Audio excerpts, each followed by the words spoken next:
Hello. कल हमने पढ़ा था प्राग ऐतिहासिक काल के साक्ष्य और कहाँ कहाँ क्या साक्ष्य मिलते हैं। तो इसी में प्राग ऐतिहासिक काल में क्या है, छत्तीसगढ़ में बहुत सारी गुफाएं हैं जहाँ पे इनके साक्ष्य मिलते हैं, जो कि बहुत इम्पोर्टेंट हो जाता है। और इससे CGPSC व्यापम के सभी एग्जाम में क्वेश्चन आए हुए भी है। तो सबसे पहले हम देखते हैं रायगढ़ गुफाओं के इतिहास में सबसे आगे है छत्तीसगढ़ में। तो यहाँ सबसे जो पहली गुफाएं पाई जाती है वो है बोटलदा, और ये प्राग ऐतिहासिक काल गुफा है और सबसे लंबी गुफा है।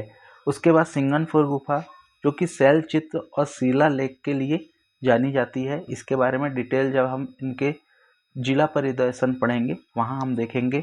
उसके बाद है कबरा पहाड़, यहाँ लाल रंग के शैल चित्र है, ये क्वेश्चन भी आया हुआ है। और प्राचीनतम गुफा है, ये भी क्वेश्चन पूछा जा चुका है, आप याद रखेंगे। उसके बाद होता है जिला सरगुजा की गुफाएं जो है वो सबसे ज़्यादा इम्पोर्टेंट गुफाएं हैं। साल में अगर CGPSC व्यापम अगर 10 एग्ज़ाम लेता है तो 10 में से 5 एग्ज़ाम में इन गुफाओं के बारे में पूछा जाता है। तो इसमें कौन कौन सी गुफा है? सीता बैगरा गुफा है, जोगीमार गुफा है, लक्ष्मण बैगरा गुफा है और दरबार गुफा है। ठीक, दरबार, यहाँ दरबार लगते होंगे ऐसा आप मत सोचिएगा, ये नाट्यशाला थे। इसके बाद सूरजपुर की गुफाएं हैं, यह बिहाधार गुफा है जहाँ की प्राचीन सभ्यता के अवशेष मिलते हैं।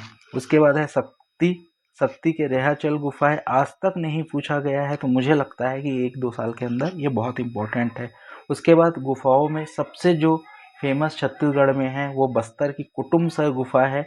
और कुटुम्बसर गुफा एकमात्र ऐसी गुफा है छत्तीसगढ़ की जो कि भूमिगत है और जिसमें क्या है, चूना पत्थर पाए जाते हैं और चूना पत्थर के इसमें कुछ अलग से संरचनाएं बन रखी हैं। ठीक है, तो इन गुफाओं को पढ़ना बहुत इंपॉर्टेंट है। प्राग ऐतिहासिक काल में इनके साक्ष्य को पढ़ना इंपॉर्टेंट है, इनसे हमेशा क्वेश्चन पूछे जा चुके हैं। तो इनके क्वेश्चन भी हम करेंगे अगले लेक्चर में। और ये गुफाओं का इतिहास इतना आपको पता होना चाहिए। बाकी गुफाएं और भी हैं और भी पढ़ते रहेंगे। Thank you.